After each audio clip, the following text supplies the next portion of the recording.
श्री स्वामी समर्थ. समर्थ योगी मित्रमंडळ या चॅनलमध्ये आपलं स्वागत आहे. मी ओमकार सावंत डोंबिवलीहून तुमच्यासाठी एक नवीन अनुभव घेऊन आलोय. तर मित्रांनो, आजचा अनुभव खरंच खूप खास आहे. आज आपल्यासोबत स्वामी भक्त श्री मंगेश उतेकर स्वामींचा आलेला अनुभव ते आपल्याला सांगणार आहे. तर चला मित्रांनो, आज त्यांच्याकडून आपण महाराजांचा अनुभव ऐकूया. श्री स्वामी समर्थ मंगेश. श्री स्वामी समर्थ. समर्थ योगी मित्रमंडळ या चॅनलमध्ये आपलं स्वागत आहे.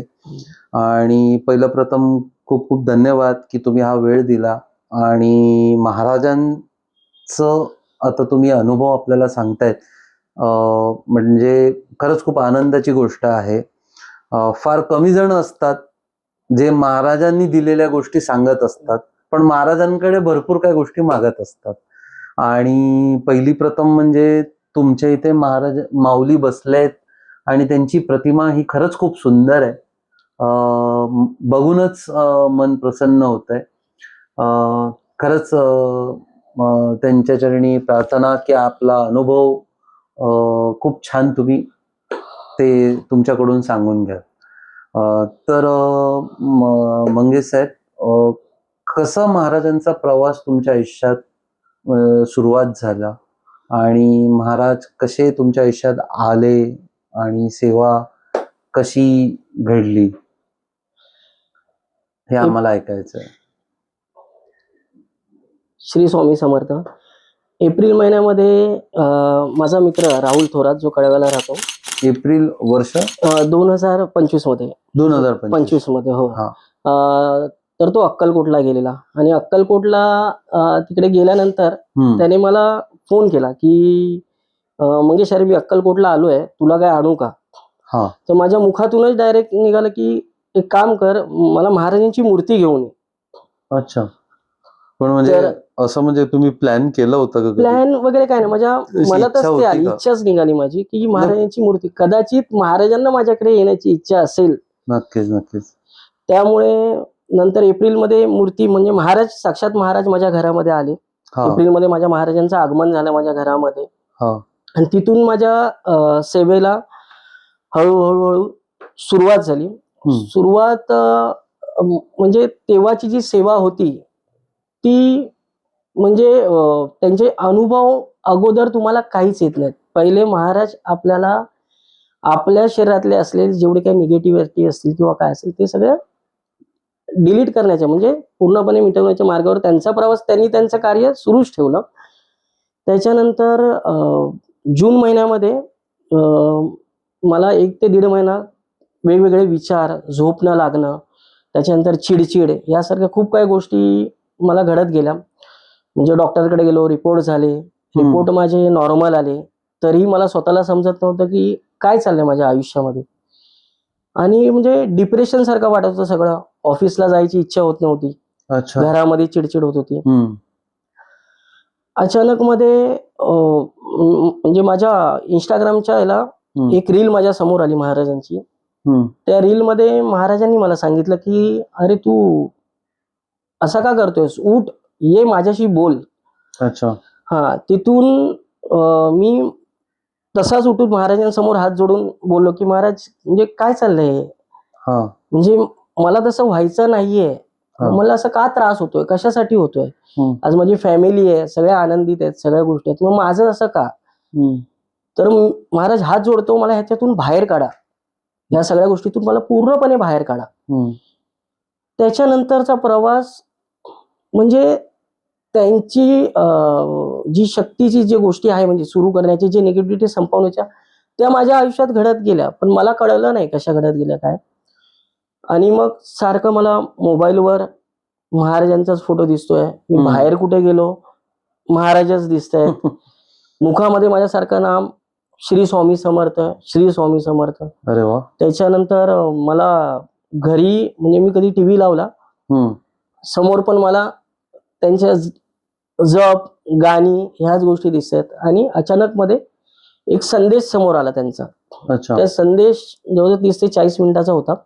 तर त्याच्यामध्ये त्यांनी सांगितलं की म्हणजे कधी खचून जाऊ नका तुम्ही, तू खचू नकोस. म्हणजे साक्षात महाराज माझ्याशी बोलतायत असं मला वाटत होतं. तू त्याच्यात खचून जाऊ नकोस. तू स्वतःला तयार कर, स्वतःचं अस्तित्व तयार कर. बरोबर आहे. तू जर थांबलास, तुझ्या मागे तुझं कुटुंब आहे, सगळ्या गोष्टी आहेत, तू थांबलास तर संपलं सगळं. बरोबर आहे. हो. तू एक पाऊल टाक, मी 100 पावलं येईन. क्या आणि ते संदेश माझे नेहमीचे ऐकायला माझी सुरुवात झाली. तब्बल 1 ते 1.5 महिना मी ते ऐकत राहिलो. त्याचा प्रभाव हळूहळू हळूहळू माझ्यावर पडत गेला. म्हणजे त्याच्यानंतर मी जे राहुलशी जेव्हा मी बोलायचो, मला राहुल विचारायचा कसं चाललंय, काय चाललंय, कारण मी त्याच्याशी गोष्टी डिस्कस करायचो. तर मी त्याला सांगितलं. नंतर मग तो मला बोलला, तू एक काम कर, तुला आता जपमाळ करायला लाग. अच्छा. मग मी जपमाळ करायला लागलो. म्हणजे अजूनही माझी जपमाळ असते सुरू. बरोबर आहे. जपमाळ करून करून करून हळू असा प्रभाव पडला की मला आत्ता म्हणजे कुठचेही निगेटिव्ह थिंकिंग, नकारात्मक गोष्टी, काहीच विचार डोक्यामध्ये येत नाहीत. कसली भीती वाटत नाही, कसलं भय वाटत नाही. आज प्रत्येकाच्या कामामध्ये काही ना काही अडचणी असतात किंवा कुठे प्रेशराईज असतो किंवा काय. माझं डोकं पूर्ण शांत असतं त्या गोष्टीला. त्याच्यानंतर महाराजांनी तुम्हाला बघायला गेलं निगेटिव्हिटी, जसं तुम्ही आता म्हटलात की निगेटिव्हिटी तुमच्यामध्ये यायची, विचार येतात, वाईट विचार, हे एक प्रकारचं डिप्रेशन टाईपच असतं. या डिप्रेशन मधून तुम्हाला महाराजांनी बाहेर काढलं. म्हणजे तुमचं पण महाराजांवरती तेवढा विश्वास होता म्हणून, म्हणजे जसं तुम्ही बघितलं की अरे वा, महाराज म्हणाले बोल माझ्याशी, हे तुम्ही ऐकल्यावरती तुम्ही महाराजांच्या जवळ आलात आणि मग ते तुम्ही बोललात. म्हणून या सगळ्या प्रोसेसला महाराजांनी तुमची साथ दिली. म्हणजे तुमचा विश्वास पण दांडगा आहे महाराजांमध्ये. भक्तीसोबत तो विश्वास असणं हे फारच, म्हणजे आता तुम्ही आता भरपूर वेळा येतात, अरे हा चला स्वामी, अरे हे बोलतोय. एखाद्या वेळी तुम्ही ते स्किप केलं असतं तर आज तुम्ही त्याच जागेवरती असतात. हे खरंच खूप शिकण्यासारखं आहे की म्हणजे आपल्याला आपल्या माऊलीवरती विश्वास ठेवूनच सगळ्या गोष्टी पुढे होतात. आणि खरंच ते आहेत पाठीशी आणि ते सगळ्या गोष्टी खरंच ते सांभाळतात आपल्याला. हा. आणि म्हणजे ते तर आहेच, कारण त्यांची सेवाच माझी आज त्यांच्या म्हणजे ते सेवा करून घेत आहेत माझ्याकडून. मी सेवा नाही करत आहे. त्यांचा दर गुरुवारचा माझा अभिषेक असतो, महाराजांचा दही दुधाचा अभिषेक असतो. दर गुरुवारी मठात जाणं असतं. ते मला काय देतील म्हणून मी जात नाहीये. त्यांनी मला आता दिलंय खूप. मला त्यांनी ह्या गोष्टीतून बाहेर काढलं. आज जर तो व्हिडिओ माझ्या समोर नसता आला आणि जर ती गोष्ट मी ऐकली नसती तर त्या गोष्टीतून मी बाहेर निघालो नसतो. मला पुढच्या प्रवासाला म्हणजे पुढच्या भविष्यात मला खूप अडथळे झाले असते. पण कदाचित त्यांची इच्छा असेल ह्याला बाहेर काढायची, त्यांनी ठरवलंच. म्हणून मी बोललो ना, तुम्ही एक पाऊल पुढे टाका, 100 पावलं ते तुमच्यासाठी चालणार, तुमचा रस्ता मोकळा करून देणार. म्हणजे त्यांनी माझ्या लाईफ मधले जेवढी काही निगेटिव्हिटी आहे किंवा काय गोष्टी आहेत, आजही मी माझ्या घरामध्ये माझी फॅमिली जेवढी हॅपी आहे, आनंदी आहे, आमचं जे एकत्र कुटुंब आहे, सगळं दादा, आई वडील, भाऊ बहीण, वहिनी, सगळ्या गोष्टी आमच्या, आम्ही म्हणजे माझंही त्यांना तेच सांगणं असतं. आणि आज तेही स्वामी समर्थांच्या मार्गाने चाललेले आहे. कारण जेव्हा मी त्यांना माझा हा अनुभव, कारण त्यांनी मला स्वतः त्या डिप्रेशन मध्ये त्या 1-1.5 महिन्याच्या कालावधीमध्ये त्यांनी मला बघितले. म्हणजे मी कसा होतो काय ते. आणि त्याच्यानंतर त्यांनाही त्या गोष्टींमधून समजलं की म्हणजे ही जादू कशी होऊ शकते, काय होऊ शकते. फक्त तुम्ही निस्वार्थी मनाने भक्ती करा.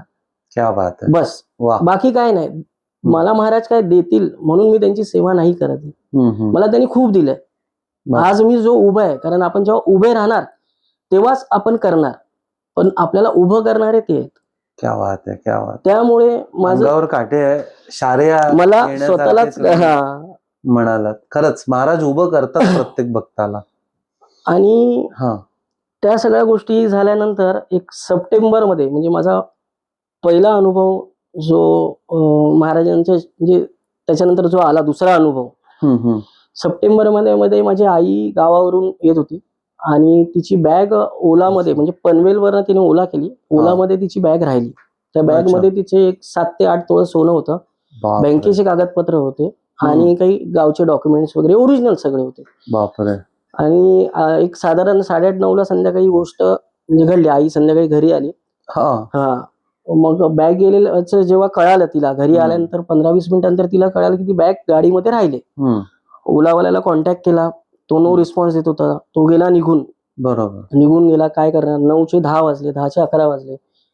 पण माझं मन कुठेतरी बोलत होतं की तो म्हणजे येईल कुठून ना कुठून तरी असं इथे. आणि आई माझी अशी म्हणजे बसलेली, रात्री 11 सव्वा 11ची वेळ होती. आई अशी बसलेली, थोडासा चेहरा नर्वस होता तिचा. तर ऑफकोर्स आज ती तिच्या मेहनतीच्या सगळ्या गोष्टींना तिलाही कसं तरी त्याचा फील होत होता. बरोबर.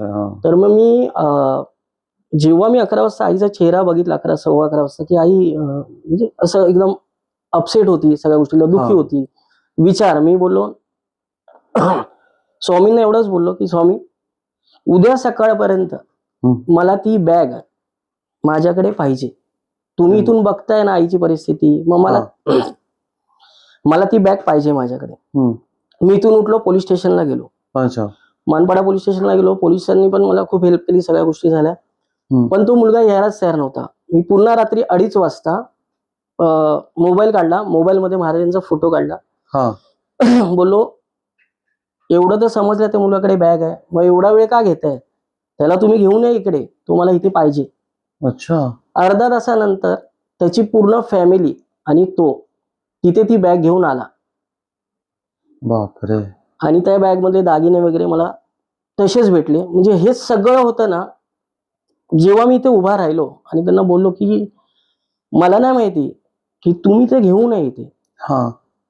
ज्यावेळेला मी माझ्या आईचे दागिने परत बनवता येतील, कागदपत्र बनवता येतील, बरोबर. पण ते जेव्हा त्या आईचा चेहरा बघितला, त्या गोष्टी बघितल्या, आणि मला माहिती आहे की माझ्या मागे जी ताकद उभी आहे, जी शक्ती उभी आहे, ती काही ना काहीतरी कुठे ना कुठेतरी त्यांचं सूत्र हलवून काहीतरी करणार.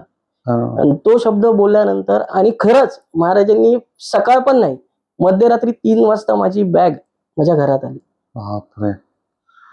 तुम्ही तुमच्या आईसाठी हळवे झालात. स्वामी तर जगाची आई आहे, तर ती तुमच्यासाठी येणारच धावून. आणि त्याच्यानंतर म्हणजे अशा हळूहळू अनुभव मला खूप सारे येत गेले. मी जेव्हा आता म्हणजे माझी काही छोटी मोठी कामं होती. त्याच्यानंतर माझं एक काम होतं, लोनचं काम होतं. खूप मोठी प्रोसेस चाललेली लोनच्या कामाला. होत नव्हतं. 1 महिना झाला, 2 महिने झाले, 3 महिने झाले.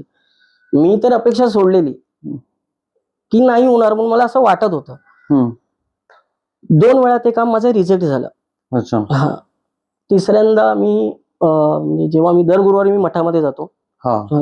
मठामध्ये जातो, मी फक्त स्वामींना हात जोडला. मी काही मागणार नाहीये, पण तुम्ही मला जे चांगलं वाटेल ते तुम्ही मला देणार याची मला खात्री आहे आणि विश्वास आहे. माझे 2 कामं 2 वेळा लोन रिजेक्ट झालेलं आहे. आता हे तिसऱ्यांदा व्हेरीफाय होईल.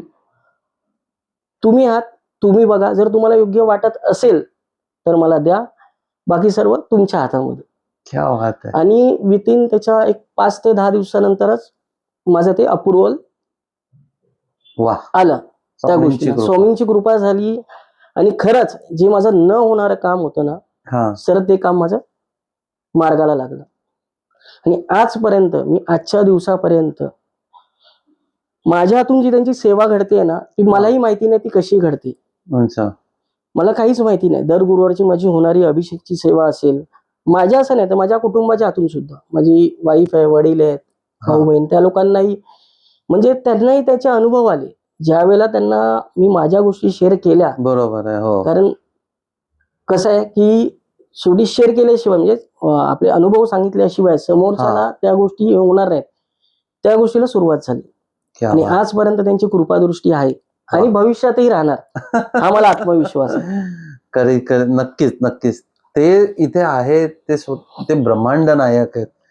ते जिथे ते कणाकणात आहे. आणि म्हणजे या अनुभवावरूनच कळतं की महाराजांचं अस्तित्व आहे आणि ते आपल्याला साथ देत आहेत. एक मगाशी तुम्ही म्हणालात की तुमच्या आईची बॅग ती राहिली, तो अनुभव सांगितलात तुम्ही. तर त्यावरून मला एक विचारायचं आहे तुम्हाला, तुमच्या आईची स्थिती काय होती जेव्हा बॅग मिळाली तेव्हा? मग त्यांनी महाराजांकडे कसं काय असं, आणि तुम्ही काय म्हणालात महाराजांना, म्हणजे काय होतं ते ऐकायचं मला. म्हणजे ज्या वेळेला बॅग मिळाली तेव्हा आई घरी होती. हा. आणि मी जेव्हा पोलीस स्टेशनला गेलेलो, हा. हे माझ्या आईला पण नव्हतं माहिती. मी अच्छा. गपचूप मध्ये गेलेलो. अच्छा. हा, म्हणजे मी नाही गेलेलो, ते मला घेऊन गेले तिकडे. हा. त्यांनी सांगितलं तू जा, तू घरात बसून काय करणार, तू तर एक पाऊल पुढे चाल, मग मला 100 पावलं चालता येतील ना. बरोबर आहे, बरोबर आहे. आणि ज्या वेळेला मी आईला रात्री कॉल केला की आई बॅग भेटली आहे, हा. आणि बॅग भेटल्यानंतर आईने डायरेक्टली म्हणजे मला हेच सांगितलं, महाराजांची खरंच कृपा आहे, हे वाक्य बोलली आई. आणि सकाळी मला तिने येऊन मिठी मारली. वा. जेव्हा मी सकाळी आलो सगळं घेऊन, हा. आणि एवढं ह्याच्याने मिठी मारली तिने मला, की ती म्हणजे मला आता एकदम हे होतं, की ती बोलली की खरंच म्हणजे तू म्हणजे जिद्दी आहेस, हरणार नाहीस. मी बोललो हरू कशाला, जर माझ्या मागे जर एवढा मोठा जर माझा बाप जर उभा आहे तर मला हरण्याचं गरजच नाही. खरी गोष्ट आहे. आणि खरं तो अनुभव माझा म्हणजे सर ती गोष्ट माझ्यासाठी खूप मोठी होती. कारण मी जर त्या वेळेला ते पाऊल उचललं नसतं, हा. तर मला त्याच्यानंतर ती खंत कायमस्वरूपी वाटली असती. वा. खूप खंत वाटली असती त्याच्यानंतर. आणि आजही त्या आईला, माझ्या वडिलांनी आता गुरुवारचे उपवास चालू केले डिसेंबर महिन्यामध्ये. मी कधी उपवास करत नव्हतो. डिसेंबर महिन्यामध्ये अचानक माझ्या मनामध्ये आलं गुरुवारचा उपवास करावा. अचानक आलं. ते पण कसं आलं की एक जण माझा मित्र आहे, तोही स्वामी भक्त आहे, त्याने त्याचे अनुभव मला तो सांगत होता. अच्छा. अनुभव सांगता सांगता त्याच वेळेला माझ्या मनामध्ये आलं की मी गुरुवारचा उपवास केला तर. मी गुरुवारचा उपवास करायला चालू केला. माझे वडील त्यावेळेला गावाला होते. अच्छा. आणि तिकडे माझ्या वडिलांनी गुरुवारचा उपवास चालू केला. पण वडिलांनी गुरुवारचा उपवास चालू केला हे मला माहिती नव्हतं, आणि मी चालू केला हे वडिलांना नव्हतं माहिती. अच्छा. दोघांनी चालू केलं. आणि आज बघायला गेलं ना तर सर खूप काही गोष्टींमध्ये बदल झाला आमच्या कुटुंबांच्या मुलाच्या गोष्टी. म्हणजे मी स्वामींना एकच सांगतो, मला काही नका देऊ, मला फक्त माझ्या पाठीशी तुम्ही खंबीरपणे उभे राहा, तुमचा हात माझ्या मस्तकावर ठेवा, आणि माझे कुटुंब जसं आनंदी हसत खेळत सगळ्या गोष्टी आहेत, त्यांना असंच हसत आनंदित खेळत राहू द्या. मला 2 वेळेचं सुखाचं जेवण मिळते, झोप मिळते, आणि हे त्यांच्यामुळे मिळते, फक्त आणि फक्त स्वामींमुळे मिळते. खरी गोष्ट. आज मी अक्कलकोटला गेलेलो नाहीये आतापर्यंत अक्कलकोटला गेलेलो नाही. मला अक्कलकोटला जायचंय, पण काय माहिती नाही. खूप इच्छा खूप आहे. कधी ते घेऊन जाणार, कधी मला बोलवणार, साहेबांची इच्छा असेल. त्यांचीच इच्छा. होणार नक्कीच. आणि आता एक रिसेंटली 15-20 दिवसापूर्वी माझ्या मोबाईलवर आपल्या इंस्टाग्रामला व्हिडिओ आला. त्या व्हिडिओमध्ये होतं की तुला यायचंय इथे, पण काही कारणामुळे तू येत नाहीयेस ना, तू घाबरू नकोस. आज त्या दरबारामध्ये मी राजा म्हणून बसलोय, पण तुझ्या घरामध्ये मी मांडी घालून तुझा बाप म्हणून बसलेलो आहे. हे त्या रील मधून संदेश आला. तो मला एवढं बरं वाटलं की आताच आपण विचार केला, माझं हेच अक्कलकोट झालं. महाराज म्हणत असतील इथे मी बसतो असताना तिथे कशाला शोधायला येतोय. त्यांनी तेच सांगितलं ना. ते काय बोलले, मी तुझ्या घरामध्ये बाप म्हणून बसलोय मांडी घालून, तू माझ्याशी बोल, मी उभा आहे तुझ्यासाठी. आणि आहेत मला ह्या वर्षभरातला सर गोष्टी, ह्या अनुभव किंवा ह्या ज्या गोष्टीतून अडथळ्यातून बाहेर काढणं किंवा काय गोष्टी, ह्या सगळ्या महाराजांच्या सेवेमुळे झालेल्या आहेत. फक्त स्वामीच काढू शकतात, त्यांच्यातच सामर्थ्य आहे, म्हणून ते स्वामी समर्थ आहे. पूर्ण ब्रह्मांड बदलतायत, ब्रह्मांड नायक आहेत ते. आणि मंगेश, की मला एक विचारायचं होतं की आताच्या पिढीला, जसं आम्ही आहोत, आपण सगळे एकच ह्याच्यामधले पिढीमधले आहोत.